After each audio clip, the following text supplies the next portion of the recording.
पालमपुर गांव में रहने वाली करुणा की शादी को लगभग 8 साल ही हुए थे जब उसका पति उसे और उसके दोनों बच्चों को छोड़कर इस दुनिया से चला गया। घर की जिम्मेदारी अब करुणा पर आ गई। उसकी एक 8 साल की बेटी राधा और 6 साल का बेटा सुधीर था। बिन बाप के बच्चों को उसने बड़े लाड प्यार से पाला था। वो बड़ी दयालु थी। उससे जितना बन पाता उससे वो गरीबों को कुछ न कुछ दान पुण्य करती रहती थी। वो लोगों के घरों में काम करके अपने दोनों बच्चों का पालन पोषण करती है। जब भी छुट्टी वाला दिन होता तो करुणा अपने हाथों से मोमोज बनाकर अपने दोनों बच्चों को खिलाती। एक रोज, वाह माँ, ये मोमोज तो बड़े ही अच्छे हैं। सचमुच माँ, तुम्हारे हाथों में तो जादू है जादू। मजा आ गया। माँ थोड़े और दो ना। हाँ, ये लो। मोमोज की खुशबू सूंघकर अब आस पड़ोस के और भी बच्चे वहाँ आ जाते हैं। काकी हमें भी दो ना मोमोज। हाँ काकी, हमें भी खाने हैं। अच्छा तो तुम दोनों यहाँ बैठ जाओ, मैं अभी तुम दोनों को मोमोज देती हूँ। करुणा ने उन दोनों बच्चों को भी मोमोज दिए। वो बच्चे भी स्वादिष्ट मोमोज खाकर बहुत खुश हुए। फिर राधा बोली, माँ आप तो अपनी मोमोज की दुकान ही खोल लो, देखना खूब बिक्री होगी और थोड़ी दाम कम रखना तो देखना खूब सारे लोग आएंगे खाने। बच्चों की वही बात करुणा को जच गई और उसने हवेली का काम छोड़कर एक ठेला खरीद लिया और उसमें मोमोज बनाकर बेचने लगी। उसने सिर्फ 20 रुपए के हिसाब से मोमोज बेचना शुरू कर दिया, जिससे उसे अच्छी खासी बिक्री होने लगी। अब उसने दोनों बच्चों को अच्छे स्कूल में पढ़ने डाल दिया। अब करुणा की मोमोज से अच्छी कमाई होने लगी। ऐसे वक्त गुजरा। करुणा बूढ़ी हो गई। राधा ने कॉलेज की पढ़ाई पूरी कर ली। अब वो शहर में एक अच्छी नौकरी पर लग गई। करुणा को लगा कि अब उसके अच्छे दिन शुरू होंगे, लेकिन राधा को अपने ही ऑफिस में काम करने वाले लड़के मिहिर से प्यार हो गया और 2 महीने के अंदर ही सबकी रजामंदी से उनकी शादी हो गई। शादी के बाद वो दोनों विदेश में नौकरी करने चले गए और वहीं जाकर बस गए। कुछ समय बाद सुधीर ने भी कॉलेज की पढ़ाई खत्म कर ली। जल्दी लौटना बेटा, ये बूढ़ी अब यहाँ अकेली रह गई। क्या माँ, पहले जाने तो दो, पहले ही टोक दिया। अब सुधीर भी शहर चला गया और करुणा गांव में ही रहकर मोमोज बेचने लगी। लेकिन वक्त के साथ और भी दुकानें खुल गई जिसमें नए नए तरह से मोमोज बनाकर बेचने लगे, जिस कारण अब उसकी दुकान इतनी नहीं चलती। उधर शहर में सुधीर की अच्छी नौकरी लग गई और वो वहीं के ऐशो आराम में खो गया और अपनी माँ को भूल गया। कुछ समय बाद उसने वहीं एक लड़की से शादी भी कर ली और उसके साथ वो वहीं बस गया। करुणा के दोनों बच्चे उससे दूर अपनी अलग दुनिया बसा कर बस गए। बूढ़ी करुणा का काम अब ठीक से नहीं चल रहा था। एक रोज करुणा बहुत धार्मिक स्वभाव की थी। वो हर रोज गणेश जी के मंदिर में जल चढ़ाने जाती थी और प्रार्थना किया करती थी, हे भगवान, इस अभागन पर दया दृष्टि डालो। जीवन बहुत कठिन हो गया है। लोगों से उधार लेकर मैंने अपने बेटे को पढ़ाया और अब वो मुझसे मिलने भी नहीं आता। मेरे पति के गुजर जाने के बाद उनकी दुकान चलाना मुश्किल हो गया है। कोई काम करने वाला नहीं है और अब इस बूढ़ी से इतना काम भी नहीं हो पाता। हे प्रभु दया करो। ये बोलकर करुणा वहाँ से चली जाती है। करुणा निराश मन के साथ दुकान पर बैठी होती है। तभी करुणा के पास 2 जुड़वा बच्चे आते हैं। दोनों की उम्र 16 साल थी। वो आकर करुणा से कहते हैं, मैया, हम दोनों भाइयों के पास कोई घर नहीं है, क्या आप हमको अपने साथ रखेंगी? हम इसके बदले आपका सारा काम करेंगे। बेटा मैं खुद परेशान हूँ, मैं तुम्हें अपने साथ कैसे रख सकती हूँ? मैया, हम आपका सारा काम करेंगे, बस आप हमें अपने साथ रख लीजिए। ठीक है। करुणा को उन दोनों जुड़वा बच्चों पर दया आ जाती है और वो दोनों को अपने साथ रख लेती है। भगवान ने इस बार करुणा की पुकार सुन ली। वो दोनों भगवान के भेजे हुए दूत थे, जिनको भगवान ने करुणा की मदद के लिए करुणा के पास भेजा था। करुणा मोमोज का सामान बना रही होती है। माँ जी, ये काम आप हमें दे दीजिए, मोमोज हम बना लेंगे, आप जाकर आराम कीजिए। करुणा रसोई घर से बाहर आ जाती है। वो दोनों बच्चे उसके बाद गेट लगा देते हैं। थोड़ी देर बाद गेट खुलता है। करुणा देखती है कि सारे मोमोज बहुत अच्छे से तैयार हो गए हैं। करुणा ये देखकर बहुत खुश होती है। अरे वाह, तुम दोनों ने तो बहुत अच्छा काम किया है। फिर करुणा उन दोनों बच्चों के साथ अपनी मोमोज की दुकान खोलती है और मोमोज बेचने लगती है। आइए आइए, स्वादिष्ट और मजेदार मोमोज खाइए और अपने घर भी ले जाइए। आइए आइए। आज करुणा के मोमोज में से ऐसी खुशबू आ रही थी जैसी कभी नहीं आई। पूरे बाजार के लोग मोमोज की खुशबू से आकर्षित होकर करुणा की दुकान पर आने लगे और देखते ही देखते करुणा की दुकान पर भीड़ लग जाती है। अरे 1 प्लेट मोमोज देना, मुझे भी दे दो 1 प्लेट। अरे वाह वाह वाह, इतने स्वादिष्ट मोमोज तो मैंने आज तक कभी नहीं खाए। वाह वाह वाह वाह। करुणा लोगों की ये सारी बातें सुनकर काफी खुश होती है। देखते ही देखते उसके सारे मोमोज बिक जाते हैं। आज तो बहुत अच्छी कमाई हो गई। अगर ऐसे ही मेरे मोमोज बिकने लगेंगे तो मेरा सारा कर्ज उतर जाएगा।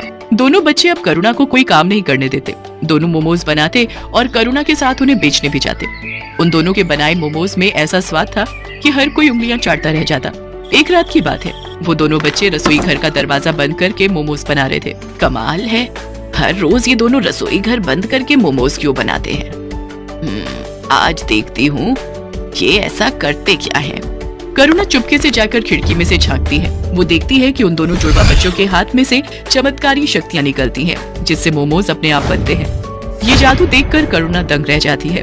वो तुरंत उन दोनों के पास जाती है। दरवाजा खोलो।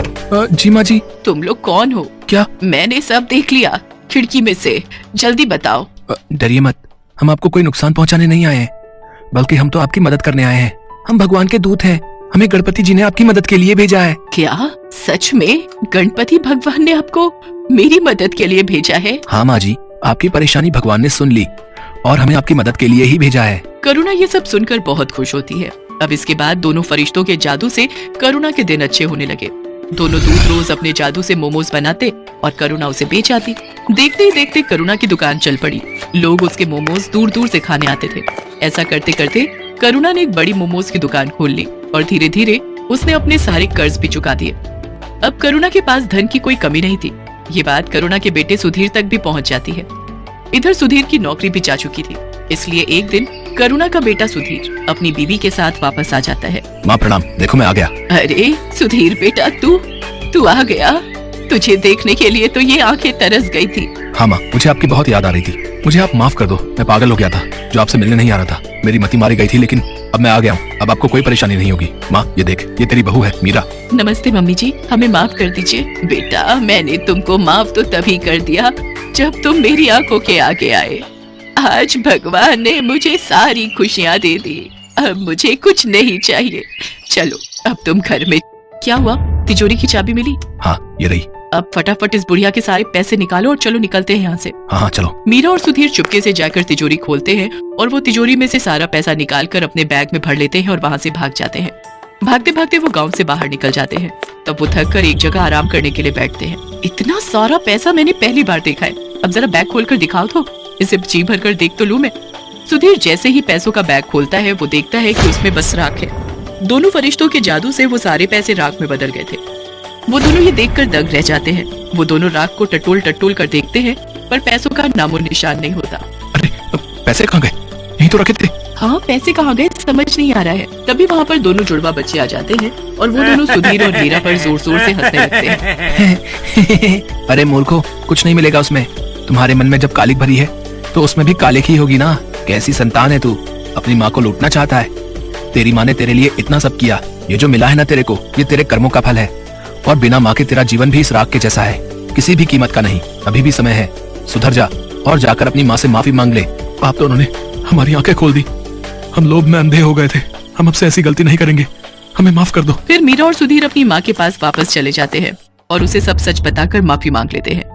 करुणा भी उनको माफ कर देती है। मैं तुम्हारा शुक्रिया कैसे करूं समझ नहीं आ रहा है। तुमने मेरी इतनी मदद की, इसके लिए धन्यवाद। अब मुझे सब कुछ मिल गया है, मेरा बेटा, मेरी बहू, सब। इसकी कोई जरूरत नहीं है माता, हमने कुछ नहीं किया, ये सब कुछ भगवान ने कराया है। अब आपका जीवन अच्छा हो गया है, तो अब हमारा भी यहाँ से जाने का समय आ गया है। अब आप हमें जानने की अनुमति दें। ये बोलकर दोनों वहाँ से चले जाते हैं। अब करुणा का जीवन बहुत खुशहाल हो गया था। अब उसको किसी चीज की कमी नहीं थी। उसकी मोमोज की दुकान भी अच्छी चल रही थी। अब वो अपने बेटे और बहू के साथ अपना बाकी का जीवन खुशी खुशी बिताने लगती है।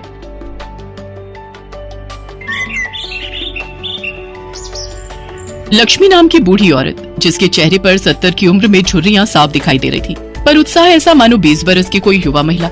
लक्ष्मी को पूरा राजपुर गांव लक्ष्मी बुआ के नाम से जानता था। लक्ष्मी ने अपना पूरा जीवन इसी गांव में बिताया और आज भी इस उम्र में वो मेहनत करके अपने अकेले की शरीर रूपी गाड़ी जीवन की पटरी पर चला रही है।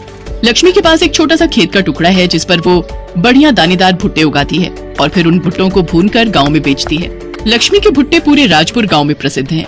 जब लक्ष्मी अपने स्वादिष्ट भुट्टे लेकर गांव में निकलती है तो उसके भुने हुए भुट्टों की सुगंध से सभी गांव वाले आकर्षित हो जाते हैं और भुट्टे खाने के लिए लक्ष्मी के पास आ जाते हैं। अरे लक्ष्मी बुआ आ गई, मुझे पता था कि तुम आने वाली हो, इसीलिए मैं पहले ही गांव की सड़क पर खड़ा हो गया। तुम्हारे भुट्टों की खुशबू यहाँ तक आ रही थी ताई, जल्दी से एक गरम गरम भुट्टा सेक दो। हाँ हाँ अभी देती हूँ, एक साथ 4-5 भून दूंगी और लोगों को भी आने दो। ठंडे भुट्टों में स्वाद नहीं आएगा, गरम गरम खाओगे तो अलग ही आनंद आता है। अरे लगता है मैं नींबू लाना भूल गई। ओहो अब क्या करूं। तभी एक छोटा सा बच्चा जिसका नाम राजू था वो दौड़ता हुआ आता है। उसके हाथ में एक थैली थी। लक्ष्मी बुआ ये लो नींबू, मुझे पता था आप घर पर भूल आए होंगे, मैं ले आया। अरे मेरा बच्चा, ओले मेरा लाल, तू मेरा कितना ख्याल रखता है। ये ले, एक बढ़िया गरम गरम भुट्टा तू भी खा ले, ले खा ले। लक्ष्मी इस दुनिया में बिल्कुल अकेली थी। राजू नाम का वो बच्चा लक्ष्मी के पड़ोस में ही रहता था। वो लक्ष्मी से बिल्कुल दादी की तरह प्यार करता था। लक्ष्मी भी राजू को बहुत प्यार करती थी। एक दिन लक्ष्मी को पता चला कि राजू का परिवार शहर में शिफ्ट हो रहा है, तो उसे राजू के बिछड़ने का बहुत दुख हुआ। लक्ष्मी बुआ, तुम भी मेरे साथ शहर चलो ना। मैं चला गया तो तुम्हें नींबू कौन ला कर देगा? तुम तो रोजाना ही घर पे भूल आती हो। राजू मेरे बच्चे, मैं तुझे बहुत याद करूंगी। मैं तेरे साथ नहीं जा सकती बेटा, पर तू मुझे बहुत याद आएगा। तू मुझे मिलने आना, आएगा ना? हाँ लक्ष्मी बुआ, मैं तुम्हें मिलने जरूर आऊंगा। और फिर राजू अपने परिवार के साथ शहर चला गया। राजू के जाने के बाद लक्ष्मी को उसकी बहुत याद आती थी। जब वो भुट्टे का टोकरा लेकर घर से निकलती तो उसकी नजर नींबू की थैली पर जाती, तो उसकी आंखों में आंसू आ जाते। वो नींबुओं की थैली अपनी टोकरी में रखती और राजू को खूब याद करती। लक्ष्मी बुआ, 2 भुट्टे दे दो। अरे आज तो तुम नींबू लेकर आई हो। अच्छा, वो राजू जो चला गया, वैसे वो कौन सा सगा पोता था तुम्हारा? एक न एक दिन तो उसे जाना ही था। भले ही वो मेरा सगा पोता नहीं था, पर मुझे बहुत प्यारा था। उसके होने के एहसास से मुझे पोते की कमी महसूस नहीं होती थी। और एक बात ध्यान रखना, कुछ रिश्ते खून के नहीं होते, कुछ रिश्ते दिल से जुड़े होते हैं। हो सकता है राजू भी मुझे उतना ही याद करता हो जितना मैं उसे याद करती हूँ। लक्ष्मी की आंखों में एक बार फिर आंसू आ गए। ऐसे ही दिन महीने बीते और देखते ही देखते 15 साल बीत गए। लक्ष्मी रोजाना की तरह अपने भुट्टे बेचने गांव में निकली तो आज थोड़ा जल्दी में वो नींबू लाना भूल गई। अरे आज तो मैं नींबू की थैली घर पर ही भूल आई। अरे लक्ष्मी बुआ, नींबू के बिना भुट्टे का मजा नहीं आएगा। वैसे ये देखकर तो मुझे वो याद आ गया, जब तुम नींबू घर पर भूल आती थी तो वो छोटा सा राजू तुम्हारी थैली पकड़ता हुआ आ जाता था। हाँ मोहन, तू ठीक कह रहा है, पर राजू तो शहर में है। अब तो वो बहुत बड़ा हो गया होगा।